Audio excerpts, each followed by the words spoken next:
Today we get the pleasure of spending the next 2.5 hours going over mock exam or practice exam number 1. Let's start right away here with question number 1.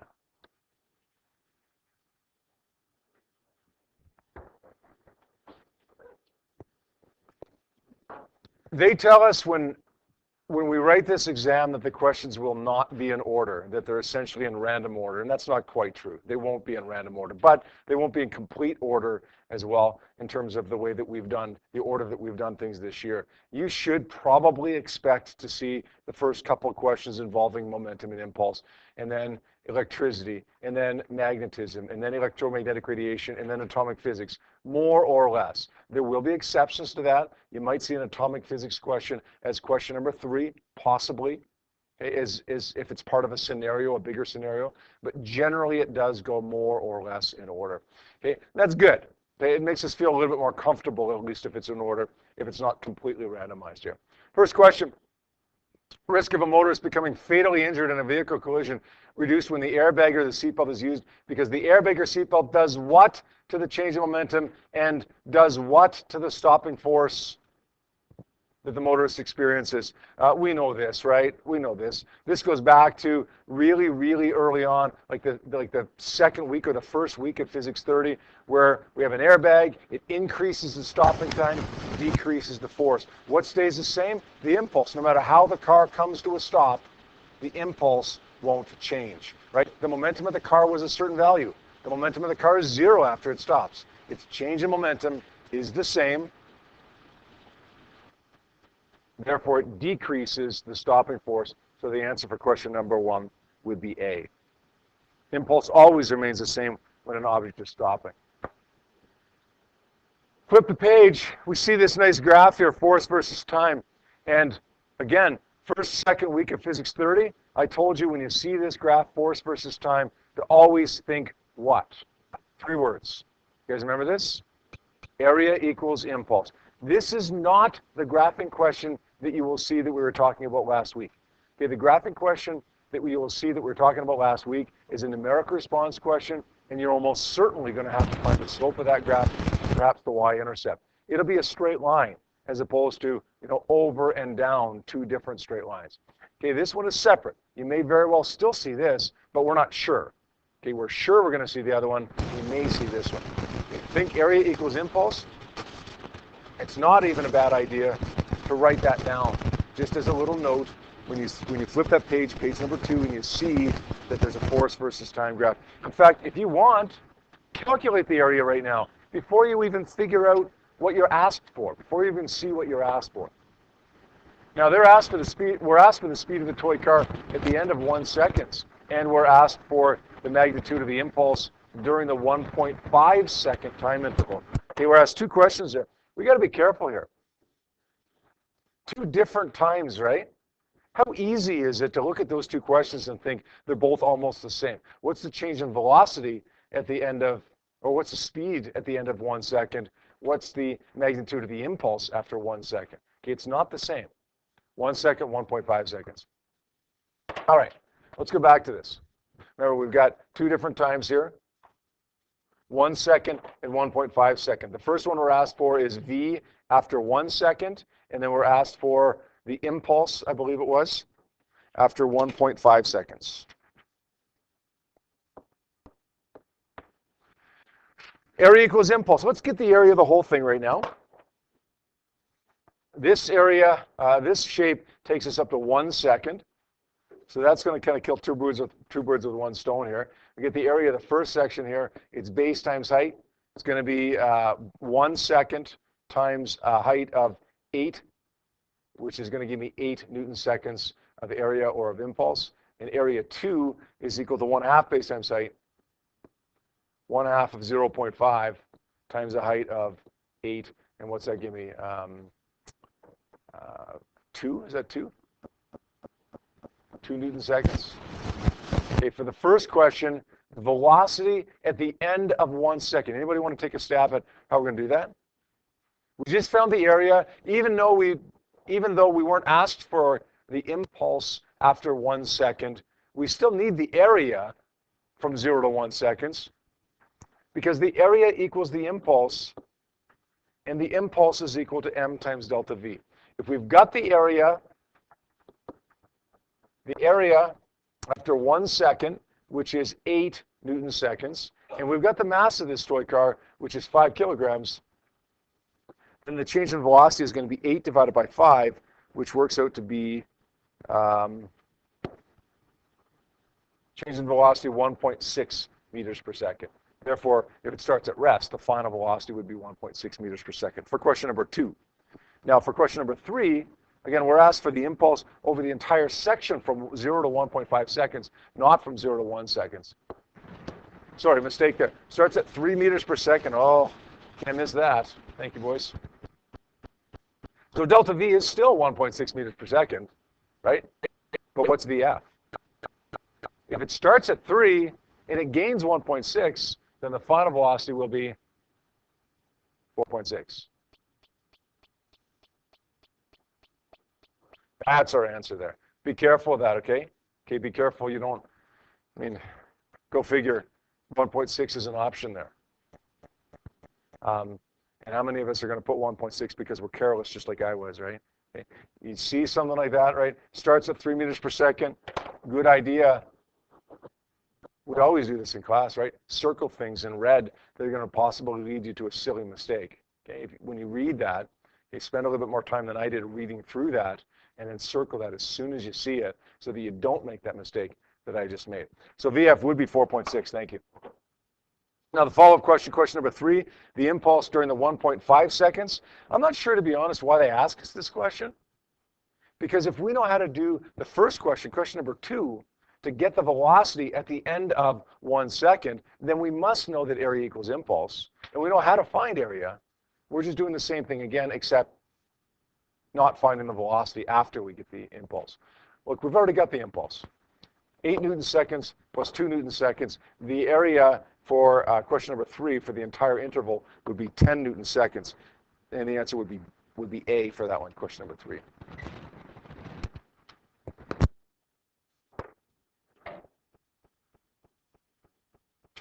Well, then you get this one. 7 questions. Use the following information to answer the next 7 questions. Boy, I hate it when we see these questions where there's, it's fine when there's 1 or 2 questions that go with the information. When we get 7, it's crazy. Okay, one time I remember we saw 14.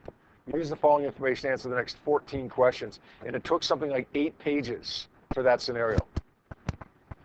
Now, beyond the amount of reading that we have to do there, what we have to be really careful of is that 7 pages down the road, we're solving a question that still relates to this. We recognize that the information 7 pages ago or whatever still goes with that. So if it was me, okay, what I would do is circle that, 7 questions, and then I would go to the next 7 questions. 1, 2, 3, 4, 5, 6, 7. Notice we have some additional information in here as well.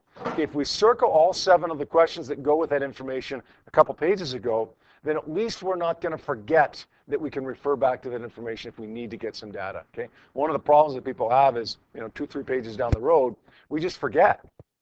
And we're trying to solve the problem. We're missing some data, but the reason we're missing some data is because we're not going back to the info that we're allowed to use for it. Okay, let's go back to that information here. Propulsion systems for satellites, ion propulsion thrust chamber, blah, blah, blah, blah, blah. They give us all this information, much of which we don't need here, some of which we do, obviously. Okay, I'm not going to read through the entire thing. Presumably you've done that. The one nice thing about this piece of information here is that they're not really burying the numbers. Right? They give us most of the relevant numbers at the bottom here, okay, and that's good. Now, one other little thing that I do want to draw attention to here is this.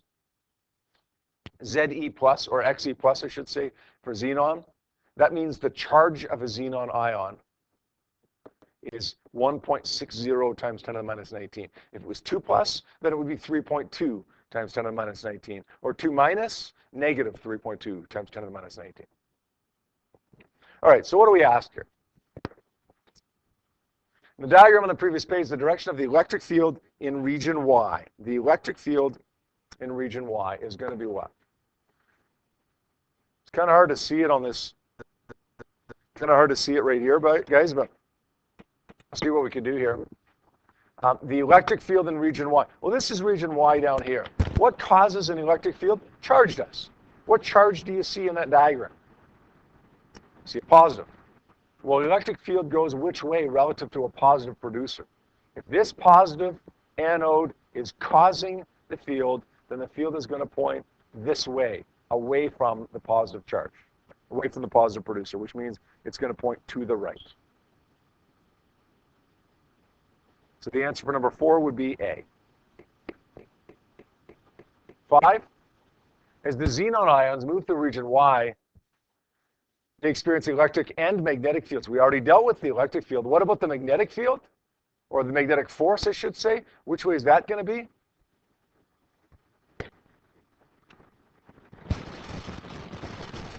Well, we've got a magnetic field in region Y. It's kind of hard to see on this picture, but a little bit easier perhaps if you've got a print off of the test in front of you right now. The magnetic field in region Y is upwards.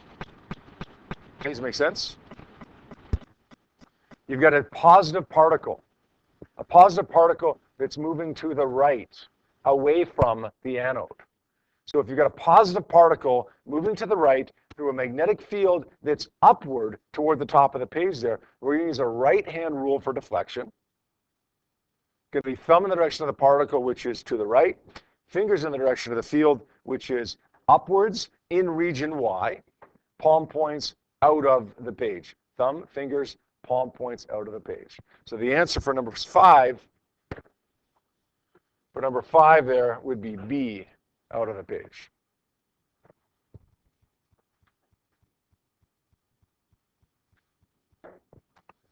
Six, as the xenon ions enter the thrust chamber at a negligible speed, the minimum distance between the anode and the virtual cathode that's required to produce the exit speed is what?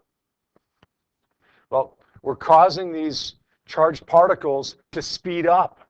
If they were moving if they were at rest when they entered, and then they're moving a certain speed when they leave, they're speeding up. What do we do when charged particles speed up? It's like a car doing what? It's like a car going down a hill, right? When a car goes down a hill, we always do what, Aaron? Aaron made the mistake of nodding and understanding there, because now I'm going to call on him. Yeah, that's conservation of energy, right? EI equals EF. That's exactly what we're going to do for question number 6 as well. EI equals EF. And we're going to say QV equals 1/2 mv squared. We're going to put our numbers in there. Make sure that you make Q 1.6 times 10 to the minus 19, the mass you're given. Solve for V. Ends up being equal to 153.98 volts. But wait. We're not asked for the potential difference. We're asked for the minimum distance between the anode and the cathode. Have we done something wrong here? No. We just haven't solved for what we're looking for. Maybe what I've just done doesn't help me. Usually EI equals EF does in a question like this, but occasionally maybe we have to do something instead of this. Or maybe we have to do something in addition to this.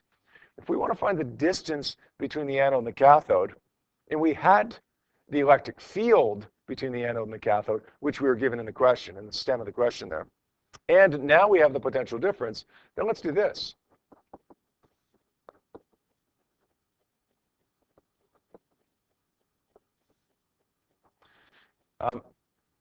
Oops, that's not right.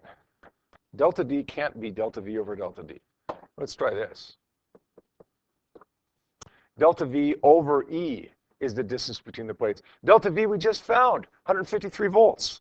And E was given to us in the information on the previous page. We solve this, works out to be 1.5 times 10 to the minus 2 meters. So I want you to, even though it didn't lead us directly to the answer, I want you to, every time you see a question where a charged particle speeds up or slows down for that matter, I want you to do this, EI equals EF. And if at this point you're like, oh, what am I going to do now? Because I didn't get the answer that I wanted to get.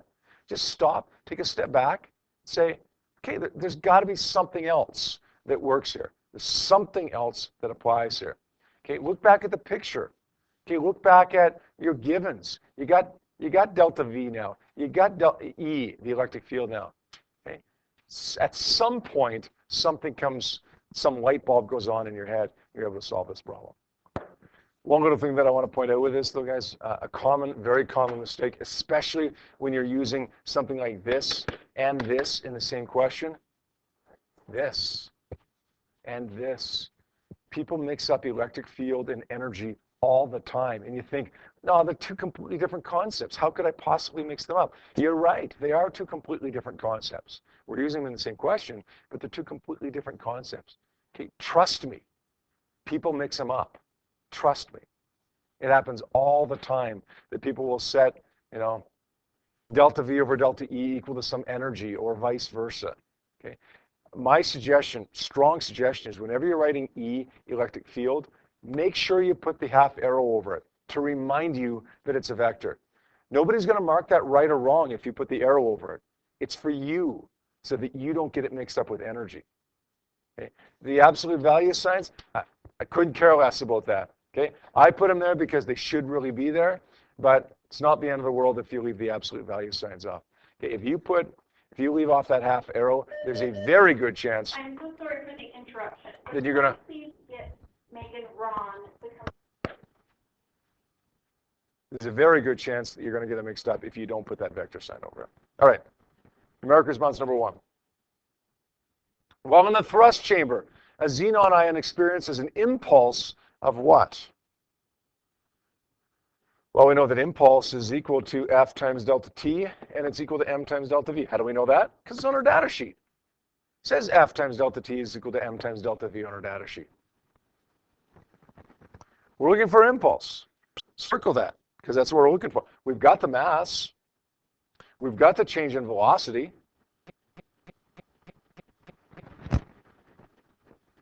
So let's multiply the two together. 2.19 times 10 to the minus 25 kilograms times the change in velocity, which was 1.5 times 10 to the 4 meters per second, both of which were given to me. If you do that math, it works out to be 3.3 times 10 to the minus 21 kilograms meters per second. So we're going to fill that in as 3.321. Guys, watch your rounding. On unit tests, if you had rounded that to, this worked out to be 3.285. If you had rounded that to 3.2 times 10 to the minus 21, I probably would have marked it right on a unit test because I knew that you knew what you were doing, right? You just made a silly little mistake rounding. If you make that mistake in rounding next Thursday on your diploma exam, that's 2% of your diploma exam. And they're going to mark it wrong. Guys, to put it in perspective, instead of putting 3.3, you round it wrong and you put 3.2 times 10 to the 21. That's 1% of physics 30 right there. Gone. Because you rounded wrong. So don't do that. If you're going to lose 1%, hey, listen, if you're going to lose 1% of physics 30 because you get a question wrong, okay, make it a big mistake. Like, you might as well just brutalize the question. Don't make it some silly little mistake like that. At least make it worth it. Use the following additional information to answer the next question. Ah, boy. So now not only do we have that information that went with 7 questions in the next 3 pages, we've got that additional information that goes with the next question as well. Xenon ions reach the virtual cathode. When a xenon ion collides, see that word collides, what does that tell you? Xenon collides. I don't care if it's xenon colliding or a car colliding with another car. What should we think of whenever we see that word? Get it?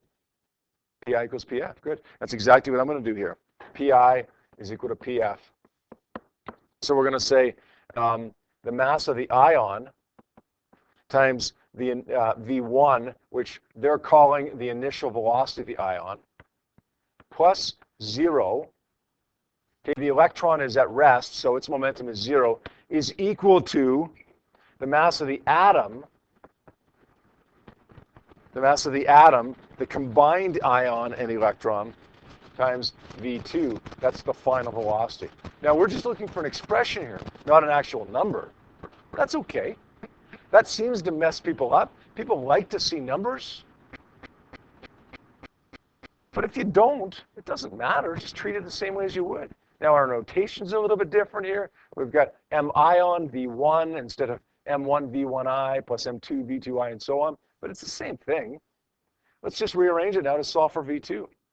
And when we do solve for V2, it works out to be M ion over M atom, whatever those two masses are, times V1, the initial velocity. So the answer would work out to be C for this.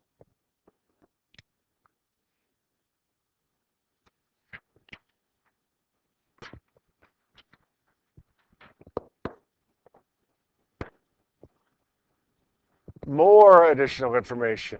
Boy, it's a real pain. And this is only 7 questions, right? This is only use the following information to answer the next 7 questions. The record that I've seen, 14 questions, where it's been use the following information to answer the next 14 questions, use the following additional information, use the following additional information to answer the next 3 questions.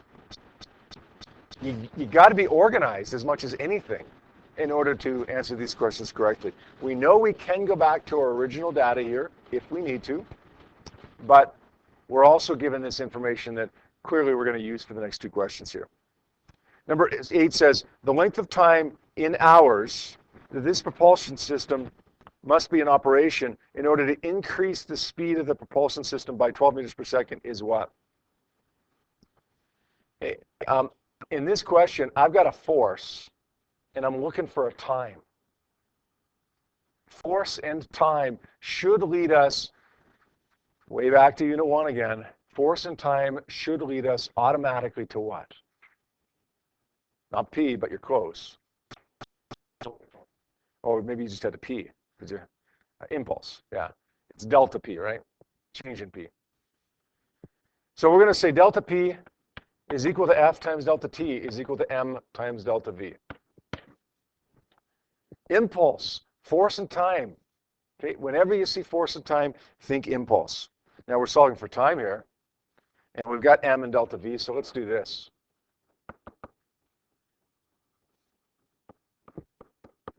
The mass here we're given is 2,500 kilograms, given to us right there. The change in velocity is 12 meters per second. Okay, it's given to us in the stem of the question there, and the force is 0.200 newtons. We solve for time there, works out to be 150,000 seconds. Now, isn't that, it's almost despicable almost, that they put D as an option. And we just got 150,000, and the answer 150,000 is up there. But what are the units that we just got? Seconds. Okay, that's hours, so D is not the answer. We got to convert that to hours by dividing by 3,600. And when we do that, it works out to be 41.7 hours. B. I'll tell you what, if you get all of those little things, all of the little things like that, you don't put D, you put B instead. If you get all of those little things, then you will pass this exam. Now, there's more.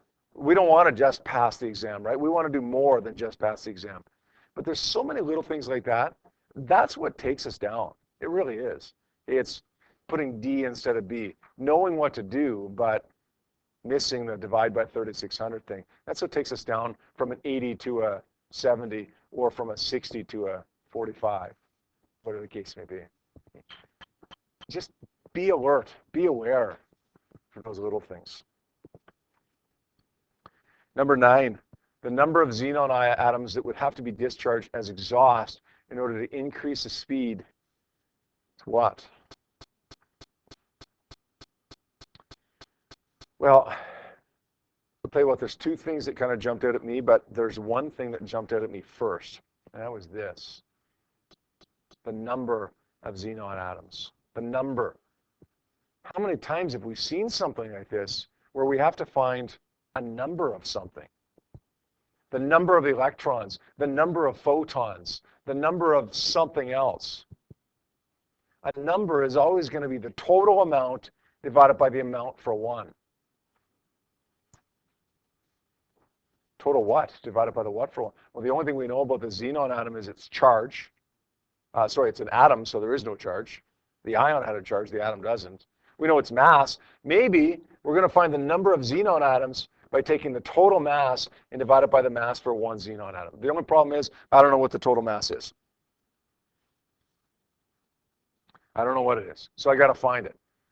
Well, now comes time for the other thing that kind of jumped out at me, although a little less obvious, a little bit more subtle. I thought of this as a gun. You fire a gun, the bullet goes one way, the gun goes the other way, right? We can find the final velocity of the gun, or for that matter, if we have the final velocity of the gun, we could find the final mass of the gun by using conservation of momentum. So let's try that here. Let's say Pi equals Pf. The initial momentum is the mass of the xenon atom times the velocity of the xenon atom, final, plus the mass of the satellite times the velocity of the satellite, final. Okay, so we've got this number. We don't have this number. That's what we're looking for. The total mass of the xenon. We've got this. We got this. We got this all given to us. We're going to solve for the mass of the xenon atom here.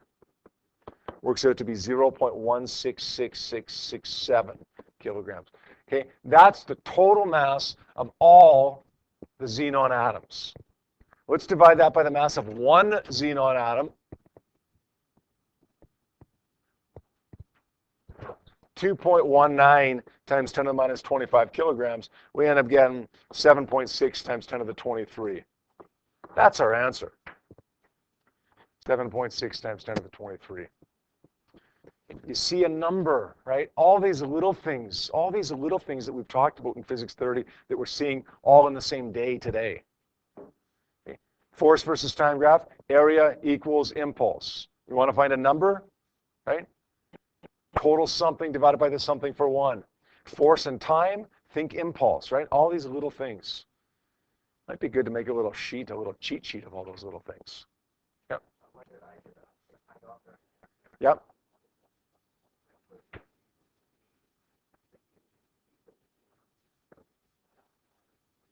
Okay. Okay. Okay. Okay. Yeah, and that would give you the total mass. Okay. And then you do the same thing as I did after that. Yes. Yeah, that's legitimate. So what Steven said, guys, I never thought of that, to be honest, but that's legitimate. Steven said he didn't use conservation of momentum, he used impulse. Well, I use conservation of momentum by analyzing the system. Remember, Steven, when we did this back in September, I said, if you want to analyze the system, then momentum is conserved within the system, right? So you got to use Pi is equal to Pf. But remember what I said as well. You can always choose to analyze one object within the system. But if you do that, then conservation of momentum doesn't apply because momentum will either be gained or lost by that one object within the system. In that case, you got to use impulse. So Stephen chose to analyze one object because he had enough information. I chose to analyze the system because I had enough information. Either case, we ended up getting the same mass of 0.1667. And it's not a coincidence. Okay, that'll work every time. As long as you have enough data to use that, it's legitimate every time.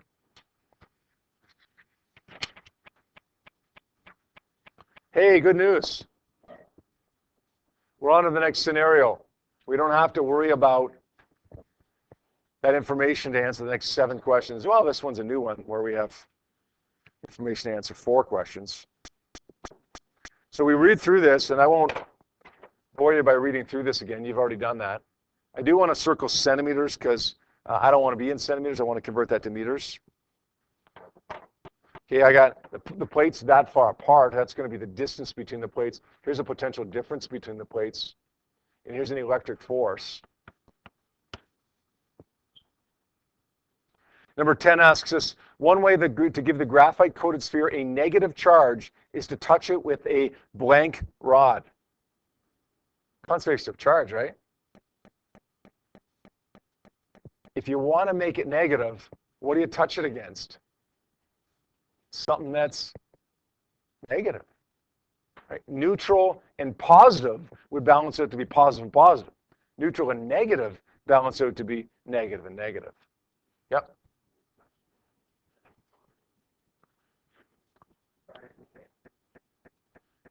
Let's see here. Oh, I see. No, I see what you're saying there. Yeah, no, I can see that actually. I can see that could be confusing actually. So the question was, guys, or the comment was from Jake, it says in the question or up above in the information that it's already negative charge. So we're saying one way to give the graphite coated sphere a negative charge is to, what's the deal? It's already negative. Jake, what they're saying there is, okay, how did it get the negative charge? Okay, what's one way that it could get the negative charge? I agree that that's not the clearest thing in the world. You ever see something like that, you just gotta kind of think on your feet a little bit and say, okay, well, it's already negative. We can't make it negative, so what could they mean by that? Generally, that doesn't happen, wording like that we have to kind of interpret, but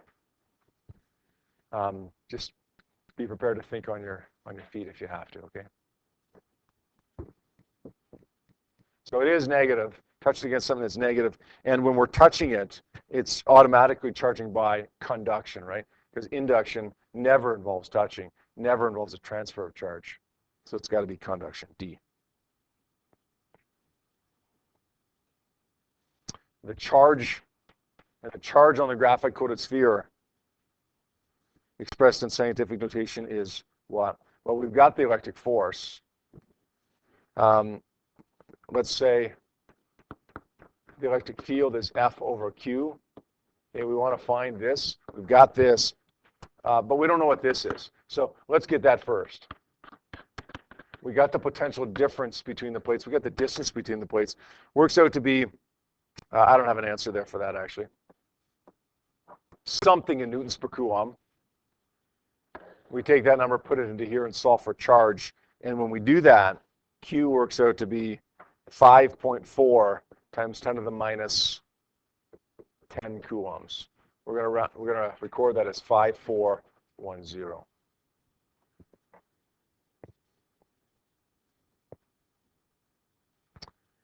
This would be a good time when you're writing your diploma exam. You just finished 11 questions.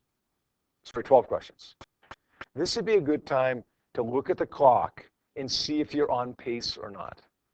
It should be, you should be maximum 36 minutes into the exam now. Okay, if you're taking longer than 36 minutes to get to this point, you're going too slow and you need to pick up the pace. You're going to get hard questions from here on out. You're going to get questions that are going to take more than 3 minutes to answer. So you need to pick up the pace. Maximum 3 minutes per question. Okay, ideally, you've done 12 questions here. Ideally, you're in that 25-minute range right now doing this test. Okay, but maximum 36 minutes. Got it? Maximum 3 minutes per question. All right, next one. Which of the following scale diagrams is a free body diagram for the negatively charged sphere, the graphite sphere? Well, we don't even need those options in front of us here. Okay, we know that there's going to be a gravitational force acting down on that sphere. We know that there's going to be an electric force this way. Because it's a negatively charged sphere, it's attracted toward the positively charged plate. And we know the string has got to pull it back this way, the insulating string. So we're going to call that Ft, the force of tension. The answer is going to work out to be A. Okay, B is real close. Take a look at B, it's real close, but the electric force is in the wrong direction. Listen, you can't cause this sphere to be pushed to the right with a force to the left. We've also got C that's pretty close. Electric force is the right direction, Ft is in the right direction, but you're missing gravity. So clearly that's wrong. 12. Charge plates are now removed. Okay, so we take away these charge plates, so there is no electric force on this thing anymore. The positively charged plate is replaced by the north pole of a magnet, and the negatively charged pole is replaced by the south pole of a magnet, and it's allowed to reach equilibrium. In other words, it's allowed to come to a stop. Okay, that's what equilibrium is. Everything's balanced. It's coming to a stop.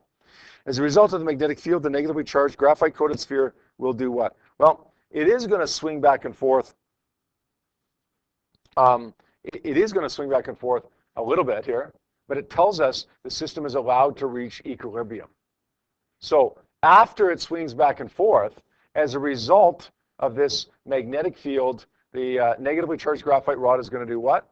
Well, it's going to swing back and forth a little bit when we take away the plates, but the magnetic field isn't going to cause it to swing back and forth, right? The absence of the electric field will cause it to go back and swing a little bit. The answer is going to be A. It may swing back and forth for a short period of time. Sorry, D, I mean. It may swing back and forth, dyslexia. It may swing back and forth for a short period of time until it reaches equilibrium, but after it reaches equilibrium, it's going to be stopped. But the other way to tackle this is to look at what's causing it. As a result of the magnetic field, the magnetic field causes it to do what? If it swings back and forth, it's because of gravity, not because of the magnetic field. Right? The magnetic field causes it to do nothing, basically. It's going to cause it to just sit there in the middle, hang midway between the magnetic poles. So it's going to be D, not A.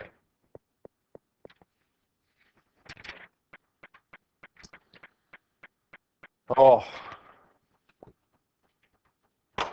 you know, when I see this exam an hour after you see it, I go through it, and I'm not allowed to do the exam. I'm not allowed to have a calculator in the room when I do it, or a pencil in the room when I do it, or whatever. I just kind of make some mental notes sometimes.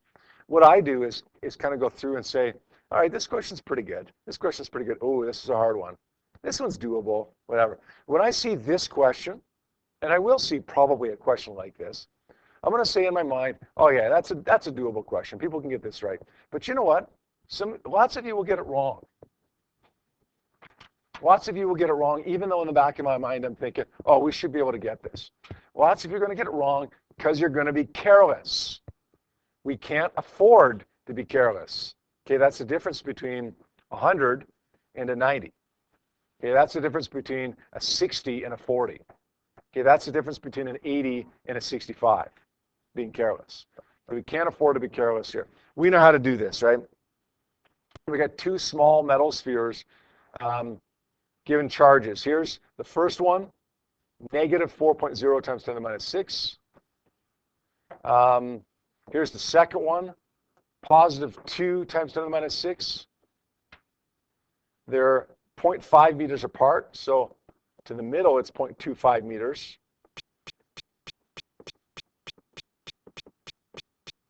We want to find the electric field in the middle.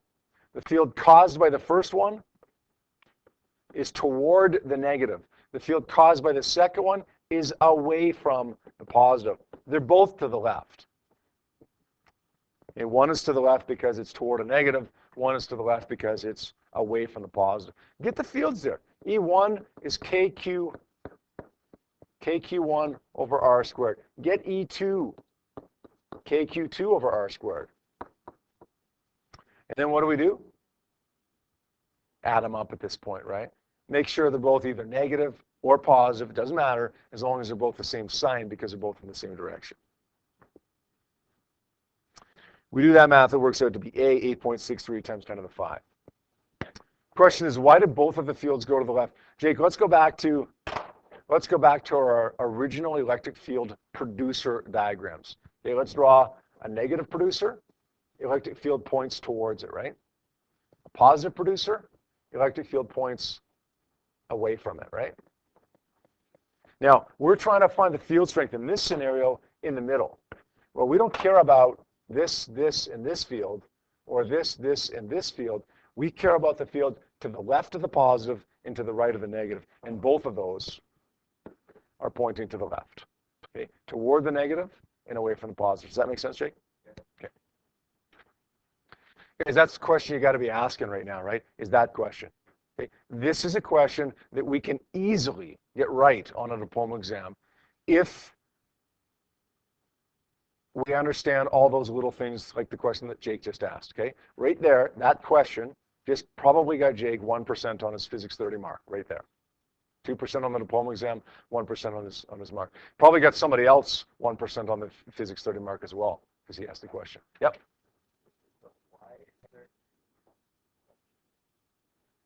Why is there 2 electric fields? Well, the reality is there ends up being 1 electric field, but it's the combination of the 2. We're just looking at them separately here right now because that's the only way that we can calculate it is separately. If you actually looked at the diagram there, those 2 together, the electric field would go more like this, right? But this field right here is really a combination of these 2 fields. We're just calculating them separately and then combining them. Does that make sense? 14. Not a big fan of this question. Not a big fan of it. It's not crazy hard, but not a big fan of it. From time to time, not often, but from time to time we see a question like this where they give us this equation that we've never seen before. They always explain it, so we never have to panic about it, but to me this becomes an exercise almost in math as opposed to in physics. They give us an equation for the electric energy stored in a capacitor. E is equal to 1/2 CV squared. Okay, C is the capacitance in farads, and V is the potential difference, and we know that's measured in volts. We want to know the units, combination of coulombs, joules, and or volts that's equivalent to a farad. So what we want to do here is rearrange this to solve for C, the capacitance. Works out to be 2E over V squared.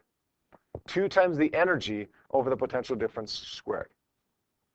Now, if we're trying to look at it in terms of units, the 2's irrelevant. So I can just get rid of that if I want. Okay, the equation, if we had to solve for something, has to have a 2 in it. But if we're just looking for units, we're going to look at joules over volts squared. Joules over volts squared, right? Problem is I don't see that as an option. So I've got to take it a step further. A volt, I know, is a joule per coulomb. So let's sub in joules per coulomb there and see what happens. But now we got joules over joules per coulomb squared. Right, same thing as joules over volts squared. Do we see that one? No. But let's simplify this a little bit. This is the same thing as saying joules over joules squared per coulomb squared, which is the same thing as saying joules times coulomb squared per joule squared. If we're dividing by a fraction, we're going to multiply by the reciprocal, cancel that, and we're left with coulomb squared over joules. Is that an option? Option A. Told you I don't really like that question. Because, again, it doesn't really have anything to do with physics that we've done. It's just one of those questions that they throw at you.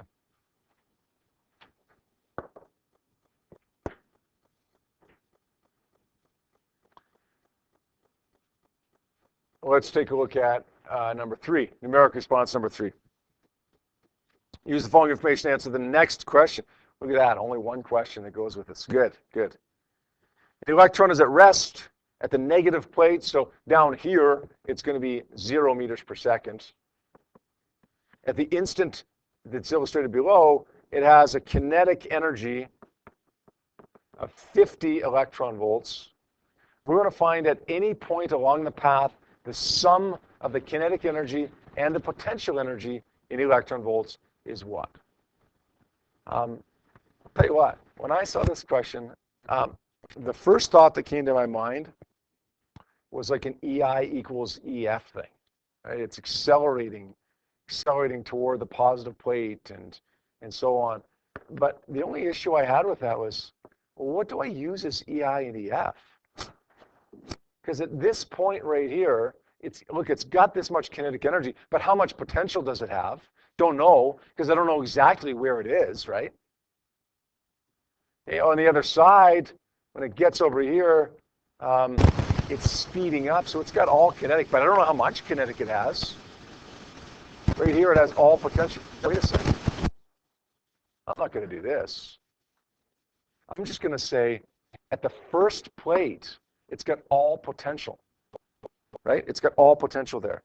So let's get the potential energy at the the first plate here, before it's left, right? The total energy at that plate is 0 kinetic plus all potential. And all potential is Q times V. The charge here is 1.6 times 10 to the minus 19. The initial potential is 215 volts. So when I'm solving for this, I end up getting 3.44 times 10 to the minus 17 joules. That is the total potential at the beginning, which is the total potential plus kinetic anywhere along the path, because the total energy has got to remain the same. So this 215 volts, that was important.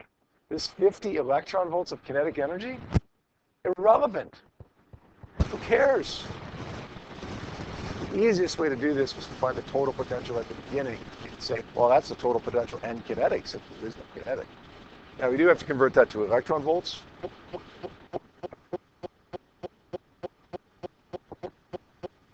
Equals x electron volts over 3.44 times 10 to the minus 17. Do the math there. It works out to be 215. No, wait a second. What have we done here? Oh, yeah, that's right. 215 electron volts. Same number as this, which, as I get my final answer, by the way, when you express that,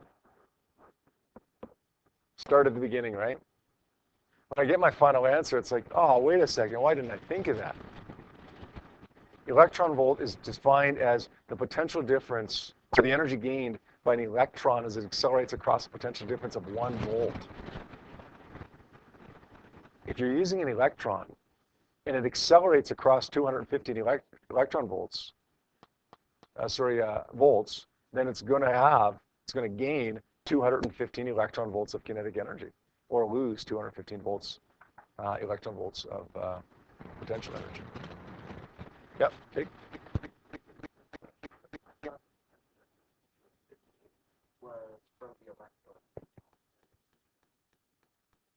Oh, well, they've got it drawn across the battery there, though, right? Yep. If you've got a potential difference drawn across a battery here, then that is the potential difference across the battery. And since the battery is hooked up to either plate, that would be the potential difference across the 2 plates. I understand your confusion there, okay? But, I mean, in the end, that's what it is.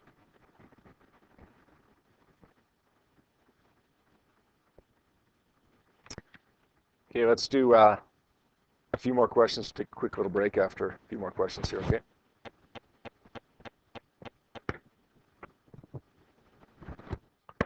All right, let's get going again here. Number 16. Again, you got a bunch of information here on page 12. Did I skip 15? All right, let's go back to 15 then. Oh, that's a good one. That's a good one. Why would I skip that one? I like that one. The electron is fired into an electric field. The electric field, of course, goes upwards, right? Like this. What's the path of the electron? Well, it's going to go like this, right? It's moving to the right, but it experiences a downward force, okay, opposite to the field, right? Okay, remember, positive particles experience a force with the field if it's in the electric field. If it's a magnetic field, you got to do the hand rule. Negative particles experience a force opposite to the field. So it's moving to the right, experiences a force downward. It's going to go like this. What does that remind you of? Tell you what it reminds me of. It reminds me of some kind of rock or whatever in a gravitational field pointing downward that follows a parabolic path. So what's the answer here? Reminds me of a rock thrown off a cliff. It's the shape of that path. Parabola, right? Sorry? Ready? A charged oil drop released in the region between oppositely plates. You know what? I could see D, actually. I could see the reasoning for putting that one there. But what you got to be careful of is that they're not saying anything in D about the particle moving to the right. Okay? If we release an oil drop in between these plates, then maybe It's going to go down here, right? Okay, this is a little bit more specific. This isn't saying a rock falls off a cliff, like an oil drop is released between the regions, right? This one says a rock is thrown horizontally off a cliff. If this one said a charged oil drop is released horizontally between two charged plates, then absolutely that could be an option. Okay, it's just not quite specific enough there. Okay, let's go back to number 16 now. Got a bunch of information. Presumably, you guys have read this information. Let's go straight to the question. When the molecules in the biological sample are turned into ions, what happens? Well, we got to recognize that they become negative ions. And somewhere it says that. Somewhere up there it says that. Oh, in the picture, right? Negative ions. They're negative ions. If they become negative ions, then they must gain electrons. You don't become negative by losing negative or by doing anything with protons, because protons aren't going to change, right? The answer is going to be B. Add electrons, make it negative. If they were positive ions, they would have lost electrons. Their electrons would have been removed. D. 17.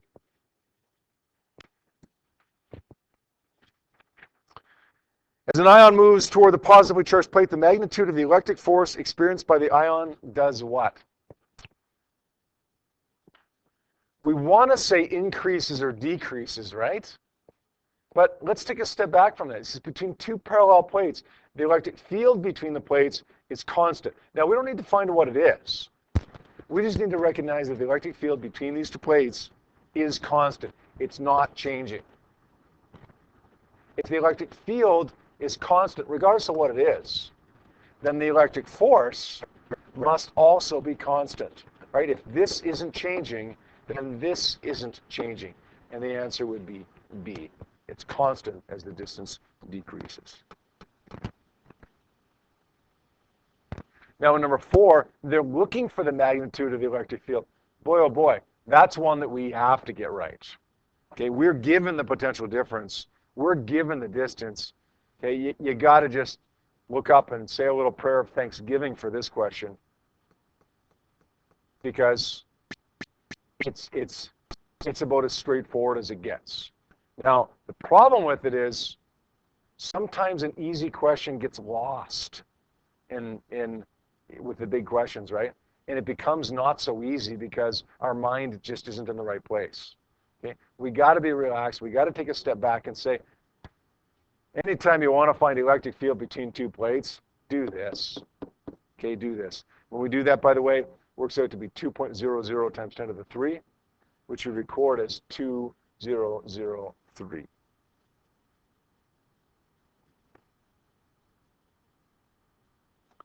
Now 18, I don't think 18 is a gimme like numeric response 4 is.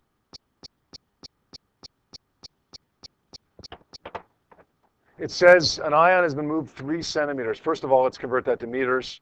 The charge of the ion is 3.2 times 10 to the minus 19, 2 times the elementary charge. We want to find the work done. Work is really a physics 20 concept, right? It's really not physics 30, but thankfully work isn't a crazy hard physics 20 concept. W is equal to F times D. But we don't know what F is. But we know its expression or equation. F is equal to Q times E times D. Well, now it's not so bad. We got the charge, we got the electric field, we got the distance between the plates, and that's, of course, how far it goes, is the distance between the plates. We solve that. Works out to be 1.92 times 10 to the minus 17 joules. But that's not an option. We got to convert that to electron volts. So what are we going to do?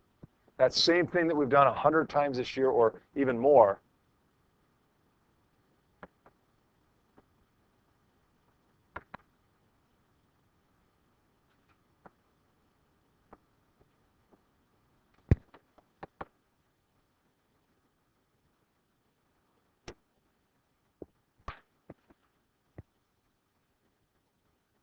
I almost made a mistake there, right?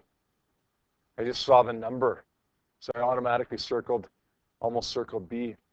I can't tell you how many times a silly mistake like that has happened to me in Trivia Crack over the last month, where you don't even read the option. You get your answer, you know the answer in your head. You don't even read the options. You just see kind of glancing out of the corner of your eye something that looks like the answer that you just came up with in your head, and you put it, and then you realize right away, oh wait, joules, not electron volts.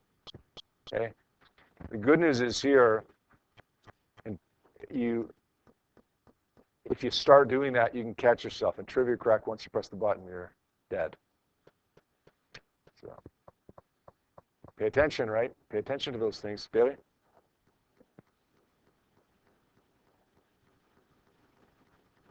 Yeah, F times D times cos theta. What is that? Again, work is really a physics 20 concept, right? Not a physics 30 concept, so it's been a while.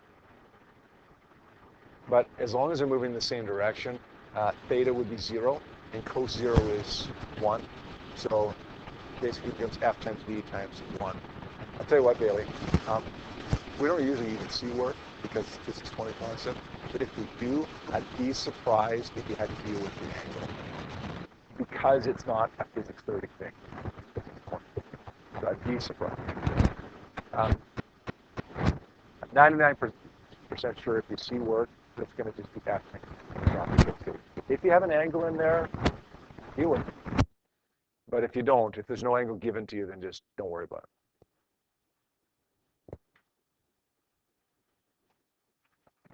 That's a bit of a different numeric response question.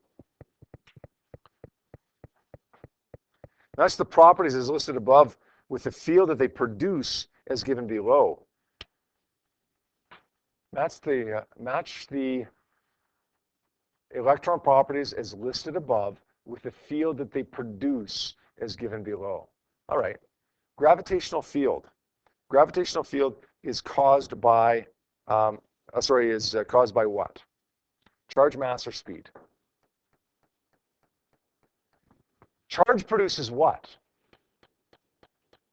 Charge produces an electric field, right? Charge doesn't produce a gravitational field. Mass produces a gravitational field. So it's going to be option 2 there. An electric field, well, charge produces an electric field, positive or negative charge. What produces a magnetic field? Blank and blank. What's it going to be? Charge and well, speed. Because you got a charged particle just sitting there on your desk, it produces an electric field, produces a gravitational field because it has mass. But it doesn't produce a magnetic field until it's moving. So you got to have speed and charge. Now it says there's more than one correct answer. What's the other possibility? 2, 1, 1, 3, or 2, 1, 3, 1 is a possibility as well. They'd mark both of those right, obviously. Okay, nothing else, though. Boy, don't miss this one. An electromagnetic wave is produced by an accelerating electric charge. Got to get that one, okay? That's the gimme question, right?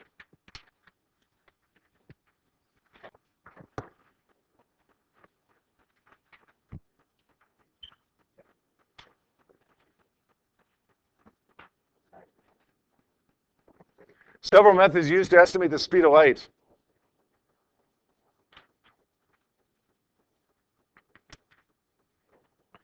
Observe the time delay for an eclipse of a moon of Jupiter? What?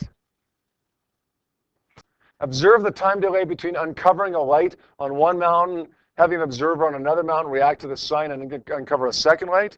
That's going to be, that was, who was that? Galileo. And the third one was observing the interference pattern produced by a single source that emits light, travels slightly but precisely measured distances. That's the double slit experiment, right? It's interference pattern produced by light. That's going to be the Young double slit experiment. Okay. Lambda is equal to xd over n times L, or d sine theta over n. Which one's the most accurate? Which one's the least accurate? Well, The most accurate is going to be 3. Okay? That's the last thing that we've talked about, and presumably it's going to be the most accurate. Well, it's a tough question, though. Okay, now, the least accurate, is it 1 or 2? Observing the time delay for an eclipse of the moon of Jupiter. That doesn't make any sense at all, does it? The second one does, though, right? You recognize the second one. We know that the second one isn't particularly accurate, but we're not sure whether it's still more accurate than the first one or less accurate than the first one, right? We just know it's not very accurate. Maybe the first one is worse, though. Here's the question, though. What makes the second one not very accurate? What makes the second method not very accurate? Why, in Galileo's experiment, where he had these hills a kilometer or so apart, was it not a very accurate method for measuring the speed of light? Because it was such a short distance, right? Yeah, that made it really, really bad. Like very, very inaccurate. Okay, so what's different about option 2 and 1 here? Stephen, you're going to answer this question for me as well. What's different about it? When you're dealing with Jupiter and the moon of Jupiter, the distances are a lot bigger than those two mountains were apart, right? So which one do you think would be a little bit more accurate? The one with the really short distances, 2 hills, kilometer or so apart, or Jupiter and its moon, much bigger distance apart? Which one's the least accurate one, Stephen? The second one, yeah. That's still a hard question. Okay, that's still a hard question. Does the logic there make sense, guys? On that one? Okay, the third one, most accurate. Then it's between 1 and 2. We've got to use some logic, not knowledge so much as logic. And by the way, for that one, hey, I still get this. Oops. Leave the last one blank. Okay, don't do this. Please don't do this. Please don't lose 1% of your Physics 30 grade, 2% of your diploma exam, 1% of Physics 30 because you leave the first box blank. Okay, leave the last one blank if you got to leave anything blank at all. Oh, love it when we get this question. Love it. And you guys, honestly, we get this question almost every time. Okay, this is, there's a method to doing this, and you got to know the method, otherwise you're going to get the question wrong. But if you know the method, you'll nail it every time. Every time. We got 2 equations that we're going to use here. V is equal to d over t. This is a Michelson speed of light experiment, right? V equals d over t, and t is equal to 1 over f. The speed here, 3 times 10 to the 8 meters per second. The distance here is 70,000 meters divided by t. Solve for t, works out to be 2.333 times 10 to the minus 4 seconds. But you know you don't want little t. If you solve for little t, you want big T. If you solve for big T, you want little t. So what do we got to do? Little t is the time for 1/8 of a revolution. Let's multiply it by 8. We do that, we get 0.0018667 seconds. Plug that into here.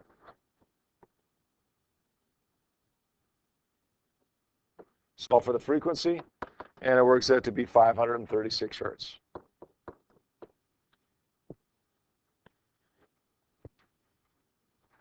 I don't know if any of you guys caught this or not, but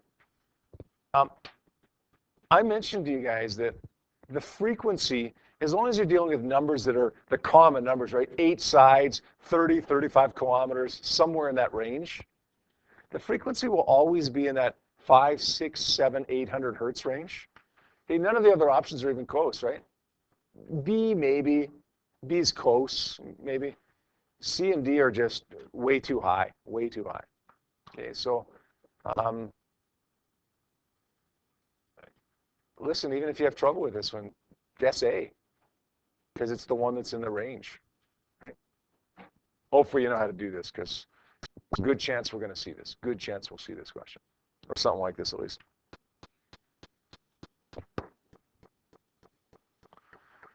Oh, yeah, I remember doing this one. Boy, oh boy, oh boy. I hated this question. To be honest, when I did this, there's so many words, not so much in the information, but in the answers here. When white light from the sun strikes this bead, white light is separated into its component colors, two of which are illustrated here. So you got white light going in. Notice what's happening here. If you have your test in front of you here, you can see it better than you can here. Okay, what's happening when the white light enters the bead is splits up. And then when it hits the boundary over here, it bounces off, and then it splits up even more when it leaves the boundary. So you know that when when light goes into a new material, the speed will change, the direction will change, and therefore it'll split up. It's called dispersion, right? Which of the following statements contains a valid prediction of the relative indices of refraction for red and violet light and a justification of that prediction? Well, honestly, justification aside, just for the relative indices of refraction, I went back to that Pink Floyd album cover, that dispersion diagram that we showed you in class. White light goes in, red light bends the least, violet light bends the most. So in other words, red light has the lowest index of refraction, violet light has the highest index of refraction. So that means the answer's got to be, let's see, it means that the answer's got to be either B or D. Sorry, B or C. You're having trouble with those letters today. B or C. Because red light has the lowest index of refraction, violet light has the highest index of refraction. So which one is it? What's the justification? That's what it comes down to, right? The justification.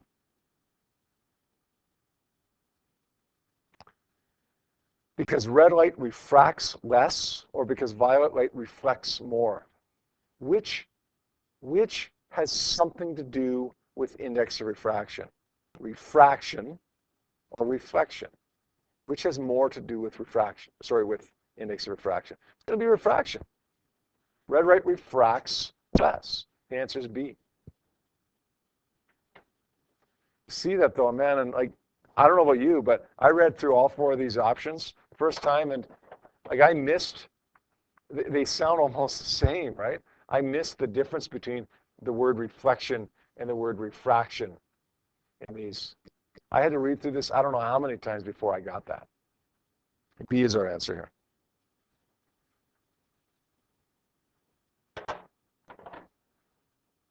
Critical angle. All right, good. Love this question. Critical angle, sine theta 1 over sine 90 is equal to n2 over n1. So it's going to be sine theta c over 1 is equal to 1 over 1.81. Take the inverse sine of that, works out to be 33.5 degrees. Another one, we got to nail that, guys. Okay, 40 some of you guys writing this exam, 40 some odd of you guys have got to get this question right. You got to nail this one. Fraser's question here is, how do we know which one is N1 and which one is N2? Fraser, the good news is here, if you get them mixed up, go backwards here and go 1.81 over 1, your calculator is going to give you an error. So if you're wrong, you'll know it's wrong. So, I mean, we still want to do it right the first time. So how do we know it's got to be right the first time? Well, it's got to be going from high to low index of refraction. And if it's N2 over N1, it's going from high too low. So it's got to be small number over big number. Okay, for critical angle, not for just refraction in general, but for critical angle, it's got to be small number over big number. Next question. The dirty little you-know-what's in this question. Do you know what, guys? I got this question wrong. I didn't get 100 on this diploma exam. I got a 98 on this diploma exam. You know why? Because I got this question wrong. John says it's his favorite question. Because they try to trick us, and he caught that, and I didn't catch that. The distance from the object to the focal point is 2.4 centimeters, and the focal length of the mirror is 4.3 centimeters. What's the distance from the image to the mirror? Okay, here's what I did. It seems like such an easy question. 1 over f is equal to 1 over do plus 1 over di. The focal point, the distance from the object to the focal point, 2.4 centimeters, right? 1 over 2.4 centimeters is equal to 1 over do, which is, what is that, 6.4? 6.7 plus 1 over di. Solve for di, wrong answer. What's wrong with that? What did I do wrong? Besides, maybe, obviously I could make a math mistake in here, but what's wrong with what I've written down there? Jace, did you see that? Yeah. The distance from the object to the focal point. Like I'm not reading it carefully, right? Okay. There, again, that comes back to what I said before. If you read carefully and know a little bit of physics 30, you'll pass. I didn't read carefully. That's not the focal length. The distance from the object to the focal point. The focal length is what? No, sorry, 4.3. That's not the mistake I made, actually. The mistake that I had made originally was making this object distance here 2.4. See that? The distance from the object to the focal point is 2.4. I made the object distance 2.4. The focal length was pretty clear, actually, 4.3. Okay, but that's not 2.4 either. That should be 6.7. When we do that math, and we know how to do that, right? On our calculators, 4.3 x to the minus 1, 6.7 x to the minus 1. Flip it over, we get di works out to be 12 centimeters. Hey, if I had to guess on this one, I would have guessed D. I mean, it would have been, I wouldn't have been real confident in the guess, but I think it has the best chance of being correct. You get 3 options that are decimal places, and then you get 1 that's a whole number. That sounds like the most probable correct answer. The 1 that's different than the rest of them, right? No guarantees on that, though. We want to obviously know how to do it, so we don't have to guess. 4 questions. Here we go again. Okay, lots of stuff here. Index of refraction, 1.52, and this is 1 over d, right? Lines per meter is 1 over d. Okay, this is an index of refraction. What else we got here? Nanometers. Nanometers, we want to convert that to meters. We'll say that's N2. We'll say N1 is 1.00. We'll say it's going from air to this crystal. The energy of 1 photon. Again, man. You got to get these ones right. Okay, there it is. Hey, don't mess up on these ones. Okay, these are the easy ones. You do that math, it works out to be 3.14 times 10 to the minus 19. They give us hard questions, but they give us easy questions too. The people that walk out of the exam thinking, oh, that was a brutal exam, forget about the easy questions. Maybe they didn't get the easy questions even right. Okay, but they're forgetting about the easy questions as well. Okay, there's always easy questions. There's always hard questions too. In procedure 1, the wavelength of the laser light in crystal is blank.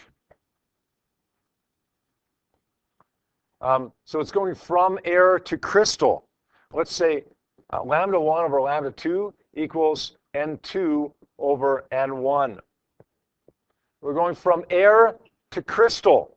From air to crystal, we're looking for this. The wavelength in air, we're given as 634 times 10 to the minus 90 meters. The wavelength in crystal is what we're looking for. The index of refraction of crystal, N2, is 1.53, and the index of refraction of air is 1.00. So what you're going to do here is solve for lambda 2. And it works out to be 4.14 times 10 to the minus 7. So it's going to be either A or B. The speed of light in laser light in the crystal is what than the speed of light in air? Could be less, right? Because it slows down when it goes from air to laser, when it goes from a low to a higher index of refraction. So the answer is going to be A.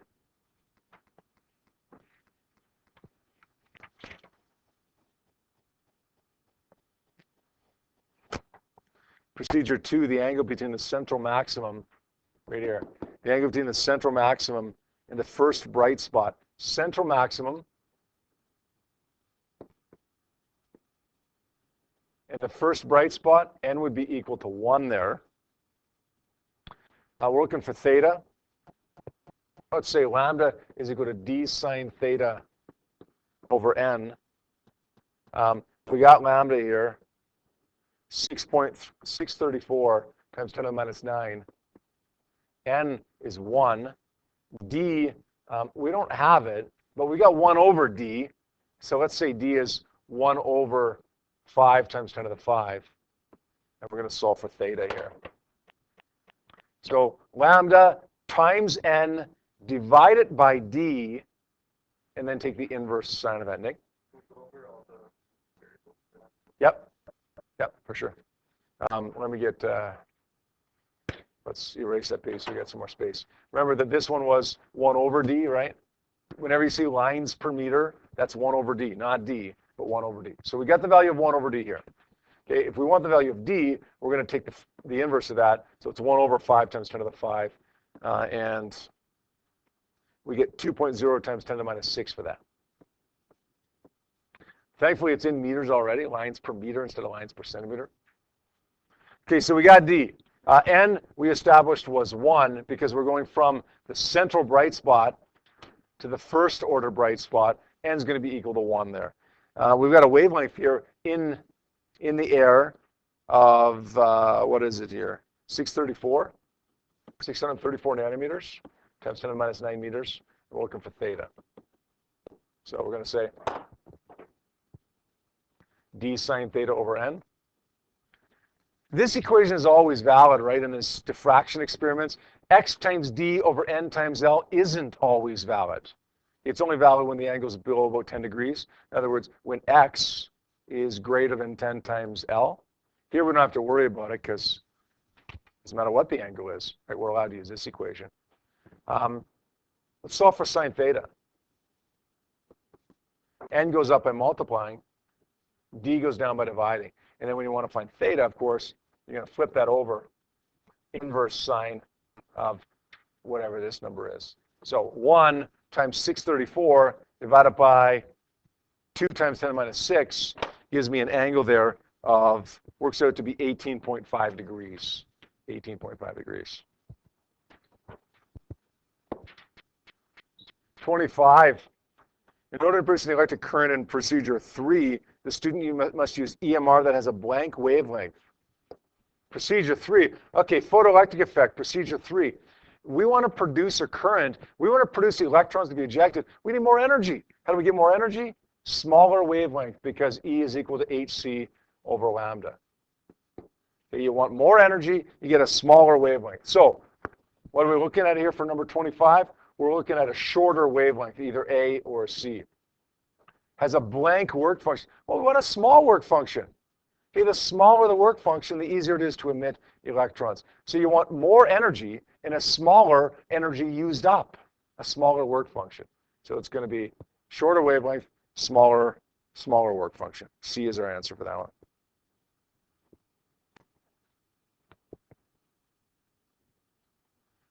'26.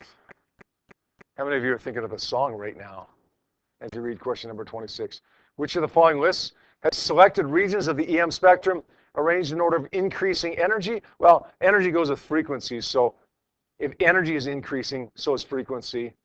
Radio waves, microwaves, Which one is it? This doesn't work because X-rays comes after visible light. Infrared, UV, X-rays, gamma rays, that seems to work. Check the other ones. Gamma, no, definitely not. Gamma's the highest. Microwaves, ultraviolet, visible, no, that's all over the place. B's our answer there. You got to get that one right, I'm telling you guys. That's your passing question right there. Okay. 27.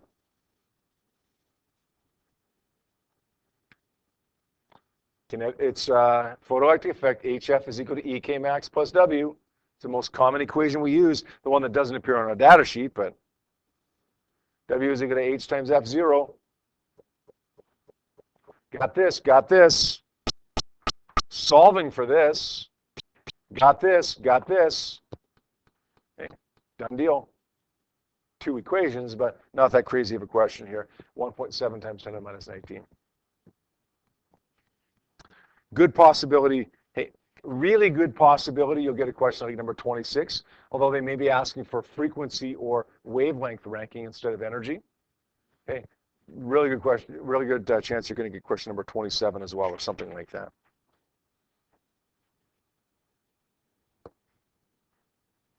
The Compton effect, polarization, refraction, diffraction, interference, wave properties of light. Photoelectric effect, Compton effect, particle nature of light. So if you see any of those first 4 things, answer A. If you see any of the last 2 things, answer B, the particle nature of light. 29, oh boy, better get that one. Cathode ray particles, discovery of electrons, right? D, the atom contains negatively charged particles.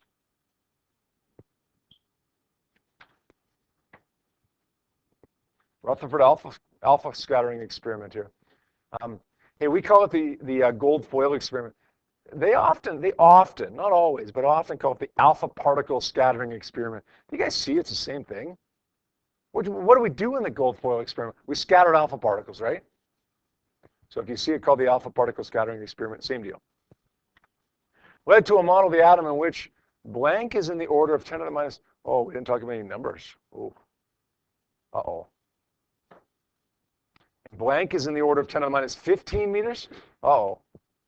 And the majority of the blank is in the nucleus. Well, we can answer the third one here. That's mass, right? Mass is in the nucleus because the nucleus is small, positive, and heavy. What about those distances, though? We never once mentioned a number, a single number when we talked about this. So how do you answer that question?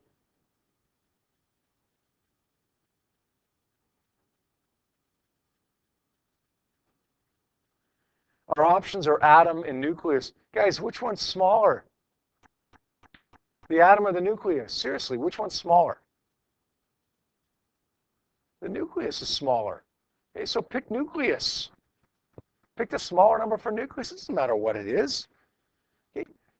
Listen, I promise you, if you see that question on the exam, you're not the only people in the province that haven't seen those numbers. Nobody else has either. They're not expecting you to know those numbers. They're expecting you to be thinking enough to recognize that the nucleus is smaller than the atom. And you got 2 numbers there. One is smaller than the other. Pick that one. So the answer is going to be C.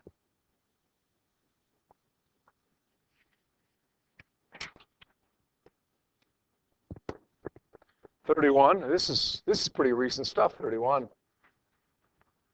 You get an electron right here. You get an electron on the negative 1.6 electron volt energy level.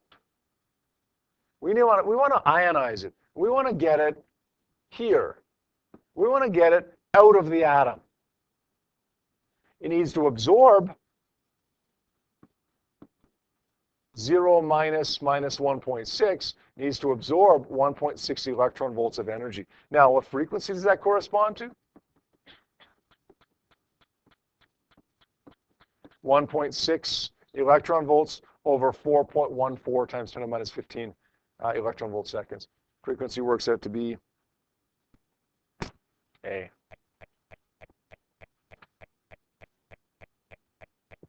if I had to guess on this one, 1 second, if I had to guess on this one, I'd eliminate these guys right away. They're way, way too high, right? Way too high. Okay, those would be like super gamma rays. This one, maybe, this is UV, this is ultraviolet. But that's a pretty small transition though, right? From this one to 1.6 electron volts. It's probably not going to be ultraviolet. That's a big energy still. Probably going to be A if I had to guess. At least between A and B, it's a 50-50 guess. Yep. Okay, good question. Why couldn't it go to the bottom one? Why couldn't it go to the bottom one? Or why couldn't it even go here or here? Because the question says, what's the minimum frequency that would ionize it? Ionizing it means the electron is out of the atom. And this 0 electron volts is when the electron is out of the atom. So we got to get it from that level, whatever level it's on, to 0 when it's left the atom. Okay, does that make sense? Ionize, always go to the top. If it's ionizing, always go to the top. So the answer was A for that. For which of the following explanations did the diffraction of high-speed electrons provide experimental support? Remember what I said when you watched that? You guys remember that cartoon video? Remember when the guy's watching it and he says, oh, the marbles are supposed to go through, one hole or the other hole, and it creates this 2 spots on the other side. We fire electrons through it. It's supposed to produce the same pattern, and then all of a sudden it's what? Remember that? No? All right. Well, YouTube it. YouTube, it's called What the Bleep Double Slit Experiment. Literally, What the Bleep Double Slit Experiment. Electron diffraction experiments provided support for the de Broglie hypothesis, the wave nature of light, right? Remember de Broglie said, look, if light can have a particle nature, then particles can have a wave nature. There was no evidence for that until electron diffraction experiments come along. Hey, listen, that 5-minute video that you guys watched, this is basically all you got to remember about that. Okay, it's the only question that we could ask you about that. Experimental evidence for the de Broglie hypothesis came from diffraction experiments, electron diffraction experiments. 33. Now we're getting into the pretty recent stuff, actually. And we're starting off, I think, with a pretty easy question. Cobalt-60. Now, cobalt-60 has an atomic number of 27 from our periodic table. It undergoes beta negative. Hey, remember I said it should tell you whether it's beta negative or beta positive? Here's beta negative. Produces 0 minus 1. Beta plus 0 plus 60 minus 1 plus what? It's going to be 28 or 26, right? Which one is it? Beta positive, it would be 26. Beta negative, it's going to be 28. Minus 1 plus 28. That gives me nickel plus, oh, look at this. Look at this. Plus a gamma ray here, because remember, we said a gamma ray occurs as a result of that, as a byproduct of it. Usually you don't see it written in the same equation, but that's okay, because it's in both, so that doesn't need to confuse us. What's at the end here? A neutrino or an antineutrino? Which one is it? Neutrino or antineutrino? Antineutrino. Yep. Beta negative is always antineutrino. Beta plus, always neutrino, always. So I hate to say you just got to remember that, but you do.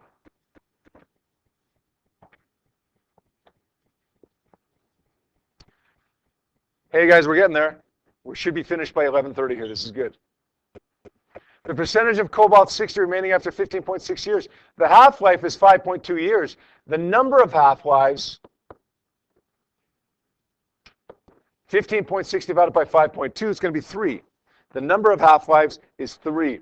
Now, n is equal to n sub 0, 1/2 to the little n. So what are we starting with? We're starting with 100%.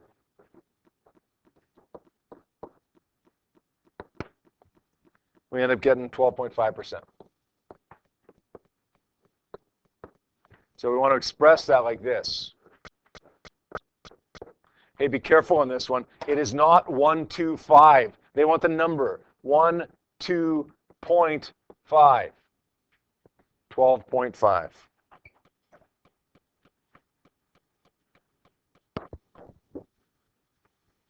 Next, we got this big reaction here. Solar nuclear fusion. Remember we said that's the dominant reaction in the sun, fusion. It's not actually H2 and H2 though, it's H2 and H3. It's actually deuterium and tritium combining and forming helium-4, a neutron energy. Looks a little bit different than the reaction that I gave you in your notes for the H-bomb, but it's basically the same, right? Same type of reaction. Okay, and they're showing the reaction here, but they're showing it as these two things combine to produce something, and then that something splits into the alpha and the neutron. So in here, that's the something. Okay, we don't write it with the something in there. Okay, we just write it with usually with the what we start with. Okay, the initial and then the final what we end up with.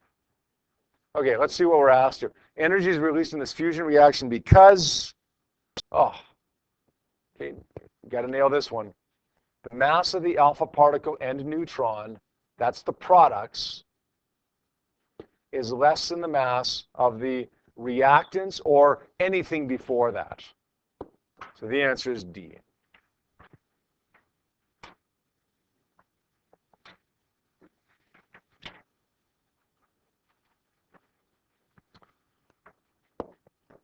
At a particular instant, the electrostatic force that the deuterium ion exerts on the tritium ion is 23.3 newtons. What's the distance between the centers of the two ions? I think this one's a little bit harder. I think it's a little bit harder. But they throw us a hint here. The electrostatic force between two charges. Remember we talked about why these two things don't want to fuse together? They're both positive. They repel each other. There's an electrostatic repulsive force. F is equal to KQ1 Q2 over R squared. We want to find the distance between them. Let's rearrange this equation.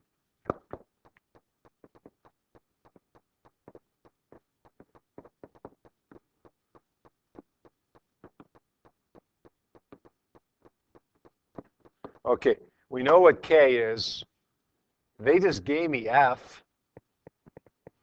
What's Q1 and Q2? Well, hydrogen and tritium. They're both, deuterium and tritium. They're both hydrogen, right? How many protons does it have? 1. How many neutrons? Well, they're both different. But neutrons don't have any charge, so who cares? What's the charge of a hydrogen nucleus, regardless of how many neutrons it has? It's got 1 proton. They're both 1.6 times 10 to the minus 19 because it's 1 proton. So you know this, and now you know the charges. They're both 1.6 times 10 to the minus 19. You know F, square root it, and you get 3.14 times 10 to the minus minus 15, which we're going to record as 3.14.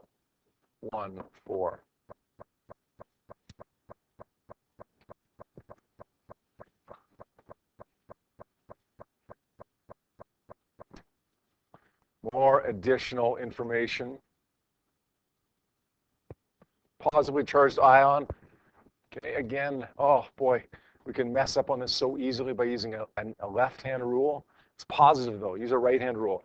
The magnetic field is directed out of the page, thumb towards the right, fingers out of the page, palm points downwards. The magnetic force is going to be downwards, D, toward the bottom of the page.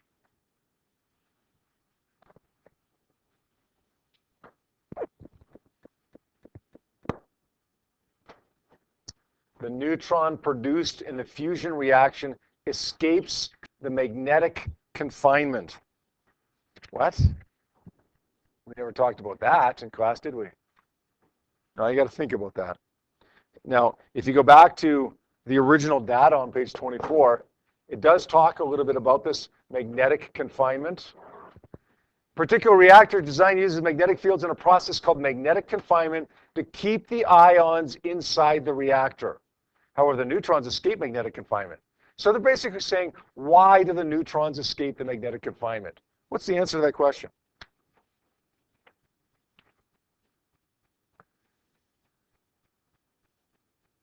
Charged particles are affected by magnetic fields as they move through, right? F is equal to QVB. The charged particle moves through a field, there's a force. But the charge of a neutron is nothing. There is no force on a neutron. Magnetic fields don't affect neutrons because they're neutral. Magnetic fields affect charges when they're moving, but not neutrons. Boy, we're so close to being done here. 37. As a particular neutron traveling at this speed hits the lithium blanket and stops, impulse, great, easy. Right away. We're going to say delta P is equal to M times delta V, F times delta T. We're going to use this part of the equation because we've got M, and delta V would be, well, 0 minus 5.21, right? Stops, right? Stops, so its final velocity would be 0. Its initial would be 5.21. Solve for impulse, and it works out to be negative 8.70 times 10 to the minus 21. That leaves me with either A or B. Okay, elastic or inelastic here. Remember, that relates not to momentum, but kinetic energy. Momentum will always be conserved. Kinetic energy will be lost in an inelastic collision. What do you got here, elastic or inelastic? You don't need to calculate kinetic energy here. You could if you wanted to, but you don't need to. If it stops, kinetic energy is lost. It's inelastic. B.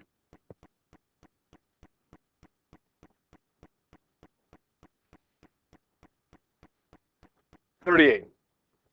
Not a big fan of this one, actually. Neutron lithium collision. Well, they've got 4 possibilities here with 2 different isotopes of lithium, and then what? 1 0 neutron, 0 1 neutron. Why did I right away eliminate C and D there? Yep.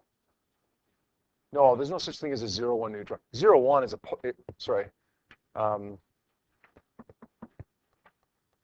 yeah, no such thing as a 0 1 or a 1 1, right? 0 1 would be a positron. 1 1 would be a proton. So you can't have a neutron that's either C or D. It's got to be A or B. So which one's better? I don't like this one, although it does boil down to 2 possibilities, right? Which one's better? Well, let's see which one balances out. 1 plus 7 equals 8. 0 plus 3 equals 3. 1 plus 4 is equal to 5. Oh, they both balance. That's why I don't like this one. Which one's more likely? Well, you're not likely to have 3 protons and 1 neutron. You're more likely to have 3 protons and 4 neutrons. Okay? Don't like that question, but if you look at your periodic table, Bailey's got hers out right now. Lithium is an atomic mass of 6.94. You're never going to use that number, but 6.94 is a lot closer to 7 than it is to 3, right? So the answer would be A. I don't like it, but it is what it is.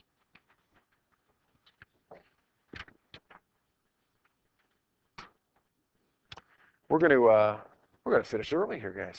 Great.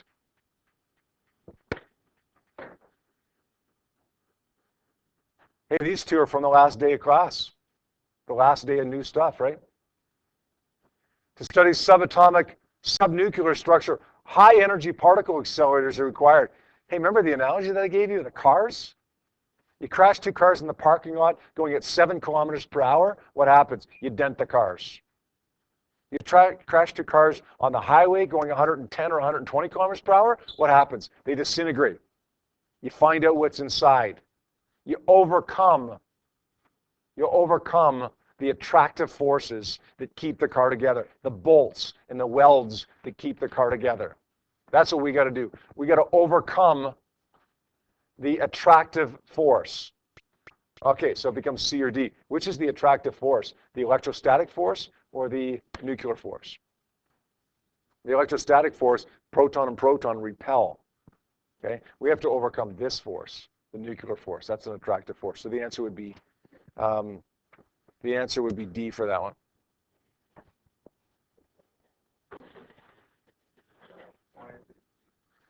Why is it D? Do you understand why it's not A or B? Okay. I mean, A or B are just plasma.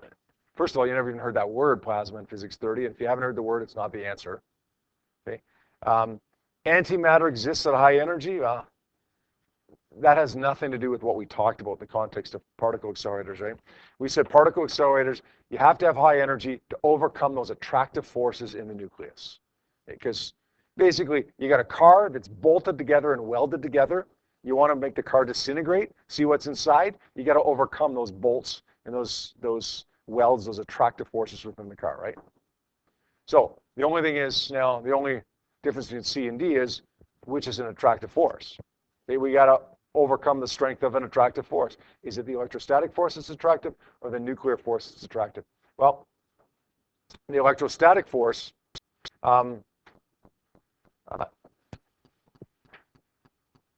let's see here. The electrostatic force, I mentioned, I kind of misread the question and was thinking kind of out of context here just a minute ago when I was giving it to you. But the answer is still D. The electrostatic force isn't necessarily a repulsive force. It is a repulsive force between proton and proton, but that's not what we're talking about here. Okay, we're not talking about protons coming together and pushing each other apart. We're talking about what's in the nucleus. Now, remember though, the electrostatic force, finally, number 40, last one. Which of the following decay equations describes beta positive decay? Hey, we can get this. Hey, the bonus question on the last test, most of you guys got. Kind of like this, right? Beta positive decay. Beta positive decay is a proton goes into a neutron and a positron. And a proton was what? Well, it was a charge of +1. Okay, so it would be up, down, right? 2/3, 2/3, -1/3 gives me a charge of +1. Goes to a neutron with such a charge of 0. That's going to be up, down, down. 2/3, -1/3, -1/3 gives me a total charge of 0 plus a positron. So which one's it going to be? Up, down, down. Uh-oh, two options again, C and D. Well, it's beta positive decay, so it's going to have to be D, right, not C, with the neutrino. Okay, two things that tell you C is wrong. First of all, it's a negative particle, an electron. Second of all, with a negative particle, you'd get an anti-neutrino there, not a neutrino. So D is the correct answer there.